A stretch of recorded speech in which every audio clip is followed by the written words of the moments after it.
England ನಿಂದ ಮತ್ತೆ ಇಂಡಿಯಾಗೆ ಮುಖಭಂಗ ಆಗುತ್ತಾ ಗುರು? ಬನ್ನಿ ಗುರು, ಇವತ್ತು ನಡೀತಾ ಇರುವಂತಹ ಮೂರನೇ ಏಕದಿನ ಪಂದ್ಯದ ಬಗ್ಗೆ ಮಾತಾಡೋಣ. ಮೊದಲಿಗೆ ಅದಕ್ಕೂ ಮುಂಚೆ ನನ್ನ ಚಾನಲ್ ಸಬ್ಸ್ಕ್ರೈಬ್ ಆಗಿಲ್ಲ, ಪಟ್ ಅಂತ ಸಬ್ಸ್ಕ್ರೈಬ್ ಮಾಡ್ಕೊಳ್ಳಿ ಗುರು. ಹಾಗೆ ವಿಡಿಯೋ ಇಷ್ಟ ಲೈಕ್ ಮಾಡಿ, ವಿಡಿಯೋ ಮೇಲೆ ಕೂಡ ಶೇರ್ ಮಾಡಿ. ಬನ್ನಿ ಗುರು, ಮೊದಲಿಗೆ ಮೂರನೇ ಏಕದಿನ ಪಂದ್ಯ ನಡೀತಾ ಇರುವಂತದ್ದು ಲಾರ್ಡ್ಸ್ ಅಲ್ಲಿ. ಲಾರ್ಡ್ಸ್ ಅಂತೂ ಸಖತ್ತಾಗಿ ಗೊತ್ತಿದೆ ಎಲ್ರಿಗೂ ಕೂಡ. ಇಲ್ಲಿ ಒಂಥರ ಲೈನ್ ಅಂಡ್ ಲೆಂತ್ ಯಾರು ಕಂಟ್ರೋಲ್ ಇಟ್ಕೋತಾರೆ ಆ ಬೌಲರ್ಗೆ ಹೆಲ್ಪ್ ಆಗುತ್ತೆ, ಮತ್ತು ಯಾವ ಬ್ಯಾಟರ್ಗೆ ಪೇಷನ್ಸ್ ಇರುತ್ತೆ ಆ ಬ್ಯಾಟರ್ ಇಲ್ಲಿ ಚೆನ್ನಾಗಿ ಬ್ಯಾಟಿಂಗ್ ಆಡಬಹುದು. ಪೇಷನ್ಸ್ ಇರುವಂತಹ ಬ್ಯಾಟರ್ ಗಳು ಬೇಕಿಲ್ಲಿ. ಮತ್ತು ಬೌಲರ್ ಗಳು ಅಷ್ಟೇ, ಬೌಲರ್ಗೆ ಒಂಥರ ಕನ್ಸಿಸ್ಟೆನ್ಸಿ, ಒಂದೇ ಲೆಂತ್ ಒಂದೇ ಇದು ವೇರಿಯೇಷನ್ ಇಟ್ಕೊಂಡು ಹೋದ್ರು ಅಂದ್ರೆ ಇಲ್ಲಿ ಬೌಲರ್ ಗಳಿಗೂ ಕೂಡ ತುಂಬಾ ಹೆಲ್ಪ್ ಆಗುತ್ತೆ. ಅದರಿಂದ ಇಲ್ಲಿ ಬೌಲರ್ ಗಳು ಬ್ಯಾಟರ್ ಗಳು ಪೇಷನ್ಸ್ ಐತೆ ಅಂದ್ರೆ ಇಲ್ಲಿ ಗೆಲ್ತಾರೆ. ಯಾರಿಗೆ ಪೇಷನ್ಸ್ ಜಾಸ್ತಿ ಇರುತ್ತೆ ಅವರು ಈ ಮ್ಯಾಚ್ ನ ಗೆಲ್ತಾರೆ ಅಂತ ಹೇಳ್ತೀನಿ.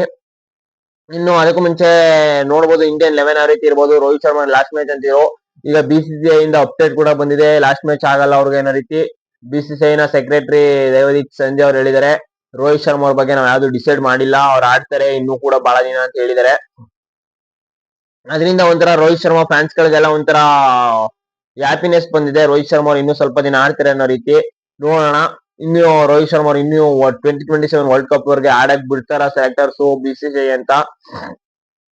ಇನ್ನು ಇಂಡಿಯನ್ 11 ಅಲ್ಲಿ ಯಾವ್ದೇ ರೀತಿ ಚೇಂಜಸ್ ಆಗುತ್ತಾ ಅಂದ್ರೆ, ಇಂಡಿಯನ್ 11 ಅಲ್ಲಿ ಗುರು ಯಾವ್ದೇ ರೀತಿ ಚೇಂಜಸ್ ಆಗಲ್ಲ. ಬಟ್ ವಾಷಿಂಗ್ಟನ್ ಸುಂದರ್ ಅವರು ರೂಲ್ಡ್ ಔಟ್ ಆಗಿದ್ದಾರೆ ಸೀರೀಸ್ ಇಂದ. ಅವ್ರ ಜಾಗಕ್ಕೆ ಶ್ರೂಬಿ ಅವ್ರನ್ನ ರಿಪ್ಲೇಸ್ಮೆಂಟ್ ಆಗಿ ಸೆಲೆಕ್ಟ್ ಮಾಡಿದ್ದಾರೆ.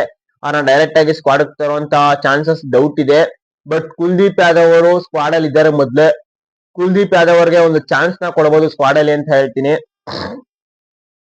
ಕುಲ್ದೀಪ್ ಯಾದವ್ ಅವರಿಗೆ ಚಾನ್ಸ್ ಕೊಟ್ಟು ಟೀಮ್ ಇಂಡಿಯಾ ಯಾವ ರೀತಿ ಇತ್ತು ಅದೇ ರೀತಿ ಸ್ಕ್ವಾಡ್ ನ ಮೇಂಟೈನ್ ಮಾಡ್ತಾರೆ ಅಂತ ಹೇಳ್ತೀನಿ. ಇಂಗ್ಲೆಂಡ್ ಅವರು ಕೂಡ ಆಲ್ರೆಡಿ ಸ್ಕ್ವಾಡ್ ಅನೌನ್ಸ್ ಮಾಡಿದ್ದಾರೆ, ಮಾಮೂಲಿ ಸ್ಕ್ವಾಡ್ ಇದೆ. ಅವರು ಕೂಡ ಏನು ಅಷ್ಟು ಚೇಂಜಸ್ ಮಾಡಕ್ ಹೋಗಿಲ್ಲ ಇಂಗ್ಲೆಂಡ್ ಅವರು ಕೂಡ. ಇಂಗ್ಲೆಂಡ್ ಅವರು ಸೇಮ್ ಸ್ಕ್ವಾಡ್ ಅಲ್ಲೇ ಬರ್ತಾ ಇದ್ದಾರೆ. ಲಾಸ್ಟ್ ಮ್ಯಾಚ್ ಜೋರೂಟರ್ 99 ಗೆ ಔಟ್ ಆಗಿದೆ ಅಂತ ಒಂಥರ ಔಟ್ ಅಂತೀನಿ, ನಾಟ್ ಔಟ್ ಆಗಿ ಉಳ್ಕೊಂಡ್ರು. ಒಂಥರ ಆ ಕಡೆ ಗನ್ ಅಟ್ಕಿನ್ಸನ್ ಅವರು 4 ಹೊಡೆದ್ ಬಿಟ್ರು. ಒಂದ್ ಸಿಂಗಲ್ ತಾಂಡ್ ಇವ್ರಿಗೆ ಕೊಟ್ಟಿದ್ರೆ ಇವ್ರು ಸೆಂಚುರಿ ಕಂಪ್ಲೀಟ್ ಮಾಡ್ಕೊತಿದ್ರೇನೋ. ಅದ್ರೇನು ಮಾಡಕ್ ಆಗಲ್ಲ. ಈ ಮ್ಯಾಚ್ ಅಲ್ಲಿ ಯಾರು ಚೆನ್ನಾಗ್ ಆಡ್ತಾರಪ್ಪ, ಏನ್ ಇಂಡಿಯಾಗೆ ಗೆಲ್ಲಿಸ್ತಾರ ಈ ಸೀರೀಸ್ ನ ಇಂಡಿಯಾ ಕಡೆ ಯಾರು ಆಡಿ ಅಂದ್ರೆ, ಈ ಮ್ಯಾಚ್ ಅಲ್ಲಿ ರೋಕೋ ಜೋಡಿಯಿಂದ ಒಂದು ಅದ್ಭುತ ಪ್ರದರ್ಶನ ಬರುತ್ತೆ ಗುರು. ರೋಕೋ ಜೋಡಿ ಇದುವರೆಗೂ ಆಡಿರೋ ಮ್ಯಾಚ್ ಅಲ್ಲಿ ರೋಕೋ ಜೋಡಿಗೆ ಇದು ಬೆಸ್ಟ್ ಮ್ಯಾಚ್ ಆಗುತ್ತೆ ಅಂತ ಹೇಳ್ತೀನಿ.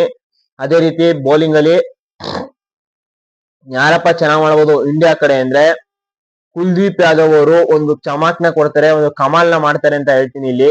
ಕುಲ್ದೀಪ್ ಯಾದವ್ ಅವರು ಸ್ಕ್ವಾಡ್ ಗೆ ಸಡನ್ ಆಗಿ ಬಂದು ಟೀಮ್ ಅಲ್ಲೇ ಒಂದು ಇಂಪ್ಯಾಕ್ಟ್ ನ ಬೀರ್ತಾರೆ ಬೌಲಿಂಗ್ ಅಲ್ಲಿ ಅಂತ ಹೇಳ್ತೀನಿ.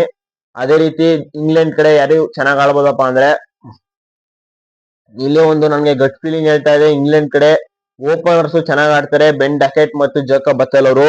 ಇನ್ನು ಮಿಟ್ಟವರು ಸ್ವಲ್ಪ ಸಣ್ಣ ಸಣ್ಣ ಕಾಂಟ್ರಿಬ್ಯೂಷನ್ ನ ಕೊಡ್ಬೋದು, ಕೊಟ್ರೆ ಜೇಕಬ್ ಬಥೆಲ್ ಅಂತೂ ಸಖತ್ತಾಗಿ ಆಡ್ತಾರೆ ಅಂತ ಹೇಳ್ತೀನಿ.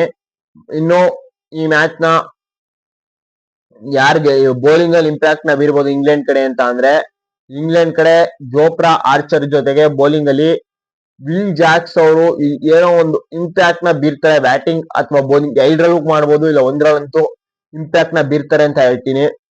ಇನ್ನು ಅದೇ ರೀತಿ ಈ ಮ್ಯಾಚ್ ನ ಯಾರು ಗೆಲ್ತಾರಪ್ಪ ಅಂದ್ರೆ, ಇಂಡಿಯಾ ಅವರು ಗೆದ್ದು ಸೀರೀಸ್ ನ 2-1 ಇಂದ ಗೆಲ್ತಾರೆ ಅಂತ ನಾನು ಹೇಳ್ತೀನಿ.